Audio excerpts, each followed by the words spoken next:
দেখেন বিদেশ থেকে আসছেন, টাকা এখন পকেটে গরম গরম আছে দেখা সব খরচ করে ফেলেন না। 6 মাসের ছুটি নিয়ে আইছেন, টাকা শেষ হয়ে গেলে বুঝবেন একটা টাকা কারো কাছ থেকে পাইবেন না।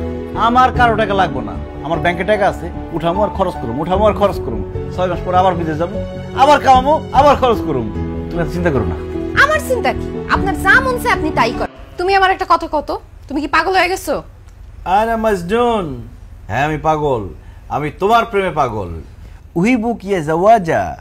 কি মানে আরবিতে কইলাম আমি তোমারে ভালোবাসি বউ। রাখেন তো আপনার ঢঙ্গের কথা। আপনি এত টাকার বাজার করছেন কেন? আরে তুমি তো জানো পকেটে টাকা থাকলে টাকা আবার কাম দেয়। পকেটে টাকা আছে, চোখের সামনে যা পাইছি সব কিনছি। দেখেন বিদেশ থেকে আসছেন, টাকা এখন পকেটে গরম গরম আছে দেখা সব খরচ করে ফেলেন না। 6 মাসের ছুটি নিয়ে আইছেন, টাকা শেষ হয়ে গেলে বুঝবেন একটা টাকা কারো কাছ থেকে পাইবেন না। আমার কারো টাকা লাগবে না, আমার ব্যাংকে টাকা আছে, উঠামো আর খরচ করুম, উঠামো আর খরচ করুম। 6 মাস পরে আবার বিদেশ যাবো, আবার কামাবো, আবার খরচ করুম। তুমি চিন্তা করো না। আমার চিন্তা কি? আপনার যা মন চায় আপনি তাই করেন। কিন্তু আপনি যে মাছ মাংস হাঁস মুরগি ফল ফলাদি সবকিছু নিয়ে আইছেন, আমগো ঘরে তো ফ্রিজ নাই, এডি রাহুন কেমনে? লা ইউজা তালাজা মানে কি? মানে বাড়িতে ফ্রিজ নাই? না, আমার বাড়িতে ফ্রিজ নাই এই কথা কওয়ার আগে জুতা দিয়ে আমার দুই গালে দুইটা বাড়ি দিতা। আমি মতিন, সৌদির রাজা বাদশার লগে আমার উঠা বসা, সালমানের কোম্পানিতে আমি কাজ করি। আর মানুষ যদি জানে আমার বাড়িতে ফ্রিজ নাই, আমার মান সম্মান থাকবো? আব্বা আম্মা কি কাজ করছে এটা? আব্বা আম্মা আম্মা এদিকে আসো। কেন মতিন বাবা, এটা তুই কি বাজার সাথে নিয়ে আইছো? যে আরে পুরো মহল্লার লোক তো এটা নিয়ে কথাবার্তা শুরু করে দিছে যে মতিন আর মতিন নাই, হ্যাঁ সে সৌদি গিয়ে করে কুটিপতি হয়ে গেছে। তোর খালা তো ফোন দিছিল, কইলো যে বাড়িতে বিল্ডিং তুলবো নাকি। আমিও কয়ে দিছি আমার পোলায় বিল্ডিং না তুইলা যাবই না। আরে রাখো তোমার বিল্ডিং, বাড়ির মধ্যে ফ্রিজই নাই আর তোমরা আছো বিল্ডিং নিয়ে। আচ্ছা আব্বা আম্মা, বাড়ির মধ্যে যে ফ্রিজ নাই এই কথাটা আমার কও নাই কেন তোমরা? আরে তোর আব্বা তো অল্প অল্প বাজার করে, এই জন্য তো ফ্রিজের দরকার হয় নাই, তাই বলি নাই। কম কম করে বাজারের দিন শেষ, আমার বাজার দেখে বুঝো নাই? আব্বা আমি দেশে আসার আগে তোমার একটা ফ্রিজ কিনে রাখা দরকার ছিল। আসলে একটা ভুল হয়ে গেছে কত। আচ্ছা আপনি তুই মন খারাপ করিস না, আমরা 2-1 দিনের মধ্যে ফ্রিজ কিনা নিয়ে আসুন। কিসের 2-1 দিন পরে? আজকে এখন এই মুহূর্তে তুমি ফ্রিজ কিনবা, তাও ডাবল ডোর, একদম 2 দরজা আলাদা। আই তুমি কি কইতাছো? এত বড় ফ্রিজ দিয়ে আমরা কি করুম? আব্বা আপনি আপনার পোলার কথা শুনেন না তো, ছোটর মধ্যে একটা ফ্রিজ কিনে নিয়ে আসেন।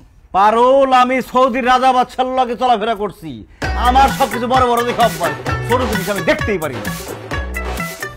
আব্বা এই যে এটা 1 লাখ টাকা দাও, একটা বড় ফ্রিজ নিয়ে আইবেন, 2 দরজার, টাকা বেশি লাগে আরো বাড়াই দেবো আমি।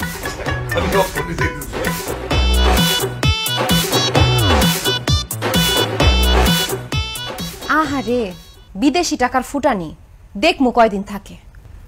বেশি কথা কও তুমি। বেশি কথাই তো, বেশি কথা। মনির ভাই আসসালামু আলাইকুম। মনির ভাই আমি দেশে এসে এত ব্যস্ত হয়ে পড়ছি আমি যাইতে পারি নাই, তবে চিন্তা করেন না 2-1 দিনের মধ্যে আমি ভাবির কাছে সব জিনিসপত্র পৌঁছে দিয়ে আসবো।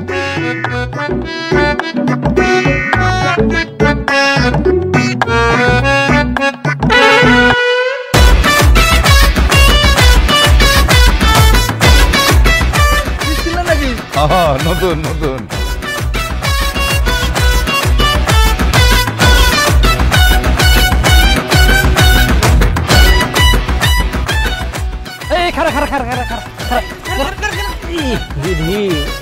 বাবা রে বাবা, সর্বনাশের কারবার।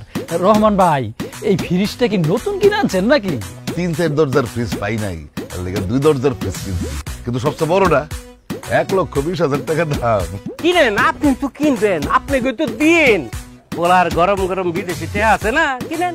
না না এইভাবে কেউ না, এইভাবে কেউ না। যদিও কালকে একটা রঙিন টিভি কিনো, সবচেয়ে বড়টা আইসো বাড়িতে এসে দেখে যাও। আচ্ছা